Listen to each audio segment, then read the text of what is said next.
gitu sih? Sampai Celo bisa like dan subscribe ya. Bahan-bahannya apa aja tuh, Celo? Sini biar Cia bantu siapin. Air putih, gelas, garam, sama bubuk sihir doang kok.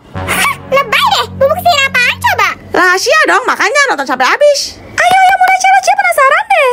Oke, pertama kita isi gelasnya pakai air putih. Jangan sampai terlalu penuh ya guys. Habis itu taburin garam secukupnya aja. Nah, sekarang Celo mau tuang bubuk sihirnya ke sendok. Hayo, ada yang bisa tebak nggak ini apa? Ya, bener banget, ini tuh bubuk kunyit. Matiin lampu, nyalain flash HP, dan taruh gelas tadi di atasnya kayak gini guys. Terakhir tinggal tuang bubuk sihir dan tunggu reaksinya aja.